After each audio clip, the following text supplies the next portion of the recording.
I have been saying for months now that nothing online is truly untraceable. We leave a digital footprint no matter what we do, bots included. And that is the interesting part about the Collins versus Spotify case, are the specific allegations about how they come to the conclusion that Blake Drake is using bots to falsely inflate his streaming numbers. I'll be interested to see if it comes up at all, if other artists are using bots to falsely inflate their streaming numbers, because some of these allegations do make me think of other artists. So let's go through them.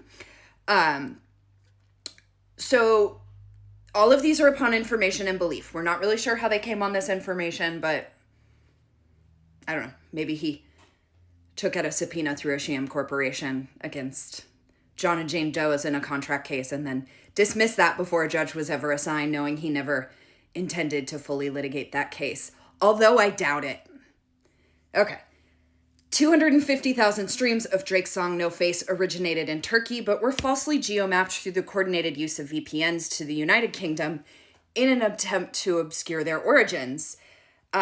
More than 100 million streams originated in areas with zero residential address. 10% of Drake's streams come from users whose location data showed that they traveled a minimum of 15,000 kilometers in a month. And they say they use geohash data to determine this. These users moved unreasonable locations between songs, and they're moving more than 500 kilometers between songs, which is roughly the distance from New York to Pittsburgh. Between January 2022 and September 2025, the volume and timing of the music streams for Drake's music failed to follow a typical established pattern.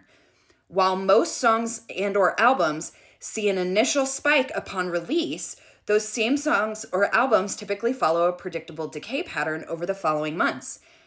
However, in many instances, the streams of Drake's music on Spotify saw significant and irregular uptick months, and in some cases, years after the release of songs, with no reasonable explanations for those upticks other than streaming fraud.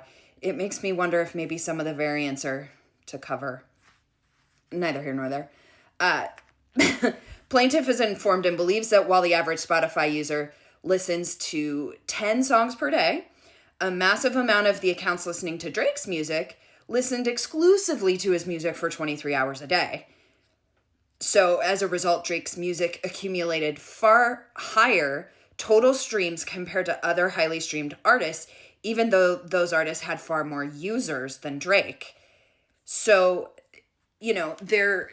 part of their allegations are that Spotify has an impetus, right? Because they're accountable to their shareholders first and foremost as a publicly traded company. And so the goal with these companies is unreasonable, unlimited growth always, right? That pulls in ad revenue, that pulls in money, that makes money for the shareholders because it looks like they're increasing their growth when they really aren't. So they have an impetus to kind of turn a blind eye to this.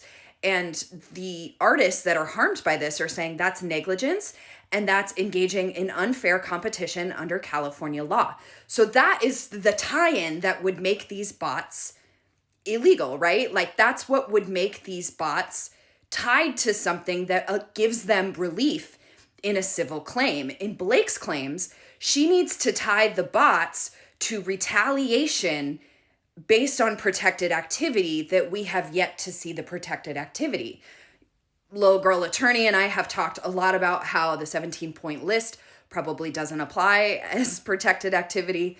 I think it's a contract signed under duress, so I can rehash that if you guys need, but that's why in Collins versus Spotify, these bots would be, giving rise to civil liability, whereas for Blake, she has some more steps to go through, and we'll see if she can do it. It'll be interesting to see what her expert reports show.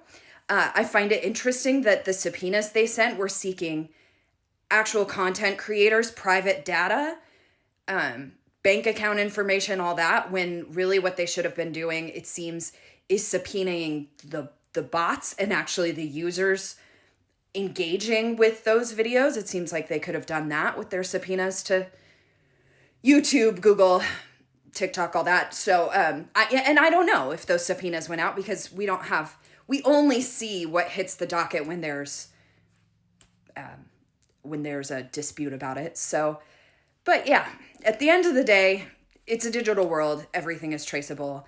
And this untraceable smear campaign still feels like a line of bullshit. Have the best day.